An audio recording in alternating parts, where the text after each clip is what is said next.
할렐루야. 오늘도 새날을 주신 하나님을 찬양합니다. 우리 하나님은 우리의 반석이요 요새가 되십니다. 누구든지 그 주님께 우리의 삶을 의지하는 자마다 반석이신 주님께서 우리의 삶의 터전을 든든히 받쳐 주실 것입니다. 요새 되신 우리 주님께서 우리를 지켜 주실 것입니다. 이 불안하고 험한 세상 가운데 예수 그리스도를 우리의 반석이요 요새로 모시고 오늘도 주님 안에 참 평안과 든든한 힘과 능력으로 살아가는 이 하루가 되시기를 주님의 이름으로 축원합니다. 오늘 우리에게 주시는 하나님의 말씀은 누가복음 24장 1절에서 12절까지 말씀입니다. 제가 봉독해 드립니다. 안식 후 첫날 새벽에 이 여자들이 그 준비한 향품을 가지고 무덤에 가서 돌이 무덤에서 굴려 옮겨진 것을 보고 들어가니 주 예수의 시체가 보이지 아니하더라. 이로 인하여 근심할 때에 문득 찬란한 옷을 입은 두 사람이 곁에 섰는지라. 여자들이 두려워 얼굴을 땅에 대니 두 사람이 이르되 어찌하여 살아있는 자를 죽은 자 가운데서 찾느냐. 여기 계시지 않고 살아나셨느니라. 갈릴리에 계실 때에 너희에게 어떻게 말씀하셨는지를 기억하라. 이르시기를 인자가 죄인의 손에 넘겨져 십자가에 못 박히고 제3일에 다시 살아나야 하리라 하셨느니라 한데 그들이 예수의 말씀을 기억하고 무덤에 돌아가 이 모든 것을 11사도와 다른 모든 이에게 알리니 이 여자들은 막달라 마리아와 요한나와 야고보의 모친 마리아라. 또 그들과 함께한 다른 여자들도 이것을 사도들에게 알리니라. 사도들은 그들의 말이 허탄한 듯이 들려 믿지 아니하나 베드로는 일어나 무덤에 달려가서 구부려 들여다보니 세마포만 보이는지라. 그 된 일을 놀랍게 여기며 집으로 돌아가니라. 아멘. 자, 오늘도 이 말씀을 통해 우리에게 주시는 하나님의 음성을 듣게 되길 바랍니다. 오늘 말씀은 예수님의 부활에 관한 말씀이지요. 오늘 말씀에 부활에 대해 전혀 생각하지도 못했던 여인들이 예수님의 시신에 향품을 바르러 갔다가 두 명의 천사를 만나게 되고 그들로부터 예수님의 부활의 소식을 듣게 되죠. 어찌하여 산 자를 죽은 자 가운데서 찾느냐. 그러면서 천사들이 이때 여인들에게 이렇게 얘기를 하죠. 6절과 7절에 여기 계시지 않고 살아나셨느니라.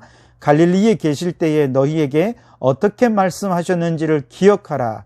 이르시기를 인자가 죄인의 손에 넘겨져 십자가에 못 박히고 제3일에 다시 살아나야 하리라 하셨느니라. 예수님이 생전에 행하셨던 말씀을 리마인드 해주죠. 그럴 때에 여인들이 8절에서 그들이 예수의 말씀을 기억했다. 그렇게 말씀을 하시죠. 부활에 대한 믿음, 그리고 그 믿음의 열쇠는 바로 말씀에 대한 기억이라는 것이죠. 좀 더 정확히 말하면 예수님께서 어떻게 말씀하셨는지를 기억하는 것이 중요하다는 것입니다. 자, 이 여인들이 처음에 말씀에 대해 기억하지 못하고 말씀에 대해 무지했을 때 예수님의 죽음만 보였죠.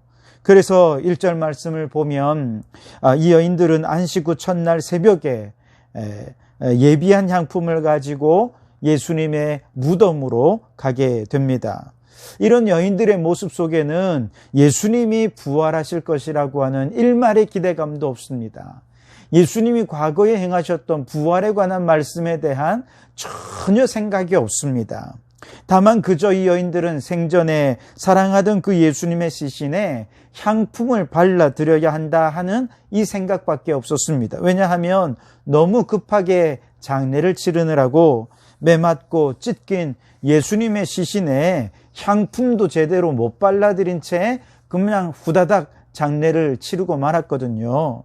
그래서 늦었지만 지금이라도 향품을 발라서 장례 절차를 잘 마무리해 드리고 싶었던 그 생각뿐이었습니다. 그러니까 말씀이 기억나지 않았을 때 이 여인들은 예수님의 죽음과 장례 절차에 관한 생각으로 가득 차 있었던 것이죠. 왜 이처럼 예수님의 부활에 대해 전혀 무지한 행동을 했을까? 그것은 예수님이 생전에 어떻게 말씀하셨는지를 전혀 기억하지 못했기 때문이라 그렇게 볼 수 있습니다. 예수님께서는 생전에 이미 자신이 죽었다가 살아나실 것에 대해서 3번이나 말씀하셨습니다.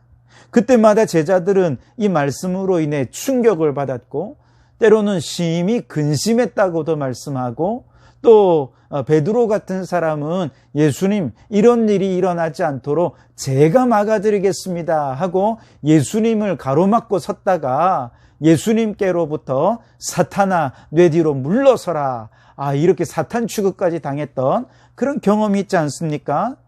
이런 경험을 당하고서 어떻게 예수님이 이 말씀을 하셨는지를 잊어버렸는지 정말 상상하기가 힘듭니다. 그런데 어쨌든 잊어버렸어요. 그런데 예수님의 죽음과 부활에 관한 말씀은 단순히 12 제자들에게만 하신 말씀은 아니었습니다. 12 제자들에게도 말씀하셨고 다른 많은 사람들, 제자들에게도 말씀을 하셨습니다. 그 말씀이 심지어 빌라도와 로마 군사들에게까지도 알려져서 예수님을 막 십자가에 죽이고 처형하는 그런 아주 복잡하고 혼란스러운 와중에도 빌라도와 로마 군사들은 혹시라도 예수가 부활하여 살아날 수 있으니 무덤 문을 지키자. 그래서 무덤 문 앞에 로마 군사들을 배치하는 그런 일까지 있지 않았습니까? 그런데도 참 놀랍게 또 안타깝게도 예수님의 말씀을 가장 가까이에서 듣고 예수님의 말씀에 가장 은혜를 많이 받았던 이 제자들과 또 예수님을 너무너무 사랑했던 이 여인들은 예수님이 죽음과 부활에 대해 말씀하신 것에 대해서 지금 까맣게 잊고 있습니다. 예수님의 이 십자가 죽음이라고 하는 이 사건이 너무 충격적이었던 것 같습니다. 그래서 그런지 이 말씀은 하나도 기억 안 나고요. 어떻게 해야 될지 너무 당황할 뿐인 것이죠. 그러다가 이 여인들이 무덤을 찾아서 2 천사를 통해서 예수님의 말씀을 다시 듣게 되었을 때, 이 2 천사가 예수님의 말씀을 리마인드 해 주었을 때 비로소 주님께서 생전에 하셨던 말씀을 기억하게 되는 것이죠. 아마 천사가 예수님이 부활하실 것이라고 하는 생전의 말씀을 전해 주었을 때 여인들은 아마 뒤통수라도 맞은 듯이 아마 큰 충격으로 그 말씀을 떠올리게 되었을 것입니다. 맞아. 예수님께서 그때 이렇게 말씀을 하셨지. 왜 예수님께서 이 말씀을 하신 것을 내가 기억하지 못했을까? 왜 우리가 이 말씀을 그때 온전히 믿고 확신하지 못했을까? 아마 그런 마음으로 이 여인들은 천사의 말을 들었을 것입니다. 그리고 이렇게 예수님께서 어떻게 말씀하셨는지 내용이 기억나고 또 그 뉘앙스까지 다 기억이 나고 그러니까 마음에 확신이 되었고 마음에 확신이 되자 이 여인들이 어떻게 되었느냐? 오늘 9절 말씀에 보면 무덤에서 돌아가 이 모든 것을 11 사도와 다른 모든 이에게 알리니 그렇게 말씀하시죠. 부활의 첫 증인이 된 것입니다. 여러분, 그렇습니다. 예수님의 말씀은 부활의 믿음을 얻는 핵심적인 열쇠가 됩니다. 왜냐하면 믿음은 들음에서 나고 들음은 그리스도의 말씀으로 말미암기 때문에 그렇습니다. 그러나 말씀을 그저 1번, 2번 듣는다고 곧바로 그 말씀이 내게 굳건한 믿음이 되느냐? 물론 그러면 너무 좋겠죠. 한 말씀만이라도 그 말씀은 놀라운 능력이 나타내니까 얼마든지 그럴 수도 있을 것입니다. 그러나 대부분의 경우는 말씀을 듣자마자 그 말씀이 깨달아지고 믿어지는 것은 아니고요. 들려진 말씀이 잘 기억이 안 나요. 듣고 난 다음에 정말 그랬나? 잘 생각도 안 나고요. 그래서 이 말씀을 듣기는 하지만 우리가 그저 한쪽으로 듣고 한쪽으로 흘리는 것 같은 그런 느낌을 받게 됩니다. 그렇게 들려지면서 어느 순간 이것이 인생의 결정적인 순간과 말씀이 만나면서 말씀이 깨달아지게 되고 그럴 때 이 말씀은 이번에는 단순히 귀에만 들려지는 것이 아니라 마음에 들려집니다. 살아있는 말씀으로 우리의 마음 깊은 곳에 이 말씀이 들려지고 울려질 때 비로소 그 말씀이 믿음으로 자리 잡게 되는 것이죠. 많은 분들이 그런 생각을 해요. 이렇게 말씀을 자꾸 듣긴 하는데 돌아서면 잊어버리니 아무 소용이 없는 것 같아. 또 어떤 분들은 전혀 소용이 없는 건 아니지만 그래도 자꾸 말씀을 잊어버리니까 그것 때문에 안타까워하는 분들이 참 많이 있거든요. 그러나 여러분, 너무 걱정하지 마십시오. 한 번 듣고 다 깨달으면 어떻게 우리가 굳이 이렇게 열심히 신앙생활 할 필요가 더 있겠습니까? 여러분, 들려진 말씀은요, 그저 한쪽 귀로 듣고 한쪽 귀로 흘려지는 것 같지만 사실은 그렇지 않습니다. 들려지는 말씀은요, 그 말씀의 뉘앙스, 어떻게 말씀하셨는지 들려지는 상황과 들려지는 뉘앙스와 이런 것과 함께, 그 상황과 함께 우리의 무의식 속 어느 속에 그것이 차곡차곡 쌓여집니다. 저장되어집니다.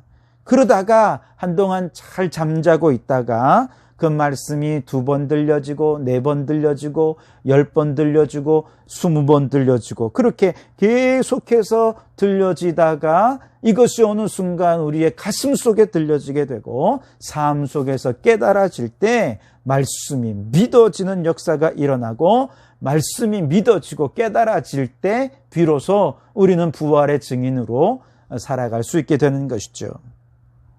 그런데 중요한 것은 여러 번 말씀을 우리가 들을 때 어떻게 들려지는가가 참 중요합니다. 그래서 주님이 어떻게 말씀하셨는지도 중요하고 우리는 어떤 상황에서 그 말씀을 받느냐 하는 것도 참 중요합니다. 여러분, 영어 공부를 할 때도 한 단어를 외우려면 그저 깜지에다가 막 100번 쓴다고 외워지는 게 아니고요.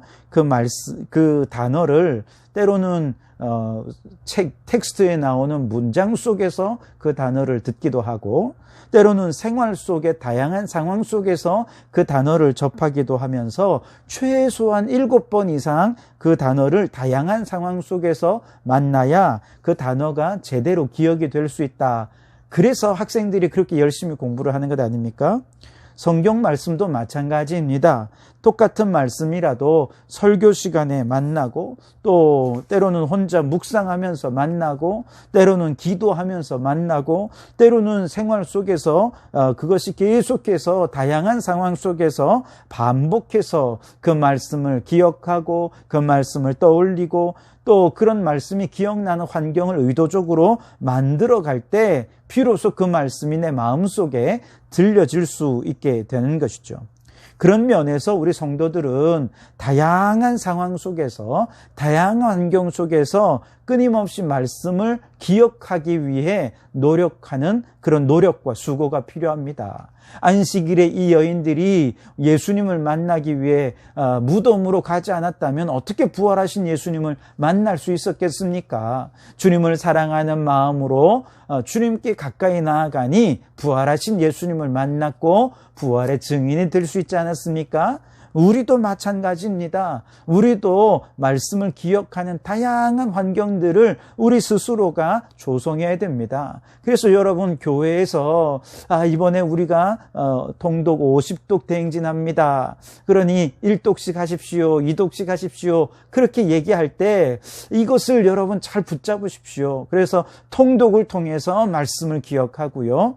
때로는 필사합니다. 그러니 필사에도 참여하십시오 하면 필사를 통해서도 우리는 말씀을 만나야 되고요. 물론 예배 중에 설교를 통해 만나기도 하고 또 영상을 통해서 또 설교를 들으면 또 색다르지 않습니까? 네, 맞습니다. 여러분, 그렇게 다양한 환경 속에서 그리고 들려진 말씀을 가지고 가족들끼리 가정예배 순서지를 따라서 서로 함께 질문을 나누기도 하고 대화하기도 하면서 그렇게 스스로 말씀이 주님께서 어떻게 말씀하셨는지 또 그 들려진 말씀 우리가 어떻게 받을 것인지 이런 말씀에 어떻게 그 말씀을 들을 것인지를 그 환경과 상황들을 스스로가 조성해가고 만들어가는 그런 사람이 될 때 비로소 그 말씀이 우리 안에 굳건한 믿음으로 자리 잡을 수 있게 되는 것이죠. 여러분, 우리가 말씀으로부터 멀어질수록 우리의 믿음과 신앙은 점점 약해질 수밖에 없습니다. 믿음이 연약하다고 생각하십니까? 그 이유는 딱 한 가지입니다. 말씀에서 멀어졌기 때문에 그렇습니다. 그러나 우리의 불신앙을 치유하고 건강한 신앙생활을 하려면 말씀에 가까이 하면서 말씀을 기억하는 환경들을 만들어가는 의도적인 수고와 노력이 있어야 됩니다. 단순히 머리로만 기억하는 것이 아니라 가슴으로 기억하고 삶으로 기억하기 위해서 어떻게 말씀하셨는지, 어떻게 그 말씀을 들을 것인지를 우리가 생각해야 합니다. 그럴 때 이 말씀이 우리에게 복으로 다가오게 되죠. 시편 1편 말씀에 복 있는 사람은 여호와의 말씀을 주야로 묵상하는 자라. 그리고 말씀을 묵상하는 그 사람이 시냇가에 심은 나무처럼 항상 형통한 삶을 누리게 될 것을 약속해 주지 않으셨습니까? 출애굽기 20장 6절의 십계명의 말씀에 보면 나를 사랑하고 내 계명을 지키는 자에게는 천대까지 은혜를 베푸느니라. 그렇게도 말씀을 하십니다. 여러분, 말씀이 축복입니다. 말씀이 있는 곳에 은혜가 있습니다. 말씀을 기억하는 자가 부활의 증인이라는 사명을 받게 되는 것이죠. 여러분, 오늘 여러분의 믿음을 한번 점검해 보실 수 있길 바랍니다. 믿음이 막 흔들리고 있습니까? 믿음이 연약해지십니까? 말씀을 가까이 하십시오. 어떻게 말씀하셨는지, 또 그 말씀은 또 우리가 어떤 상황 속에서 어떻게 그 말씀을 받을 것인지 우리가 말씀을 가까이 하는 삶을 살아야 할 것입니다. 그래서 말씀 속에서 우리가 하나님께서 주시는 그 복을 누리고 말씀을 통해 능력 있는 그리스도인으로 살아가고 말씀을 통해 부활의 증인으로 사명자로 살아가는 우리 모든 성도들이 다 되실 수 있게 되기를 주님의 이름으로 축원합니다. 기도하시겠습니다. 하나님 아버지, 오늘도 주의 말씀으로 하루를 시작하게 하시니 감사합니다. 그렇습니다. 말씀에서부터 멀어지면 우리의 믿음도 약해지고 우리의 삶도 우리의 신앙도 무능력하고 연약한 신앙이 될 수밖에 없을 것입니다. 그러나 우리가 말씀을 가까이 하되 어떻게 주님이 말씀하셨고 우리는 어떤 상황에서 그 말씀을 받을지 늘 말씀을 가까이 하는 환경과 여건을 조성하고 늘 말씀에 가까이 다가가서 그 말씀으로 우리가 무장하게 되면 그 말씀이 우리의 삶의 힘이 되고 능력이 될 줄 믿습니다. 그 말씀이 우리의 축복의 근원이 되어질 줄 믿습니다. 그 말씀을 가까이 할 때 그 말씀이 우리의 마음 깊은 곳에 울려지면 우리도 여인들처럼 부활의 증인이 되어질 줄 믿습니다. 주님, 우리 모든 성도들이 말씀을 가까이 하게 하여 주시고 그 말씀의 증인으로 살아가는 자들 되게 해 주시옵소서. 오늘 이 하루도 주님이 우리와 동행해 주실 줄 믿고 예수님 이름으로 기도하옵나이다. 아멘.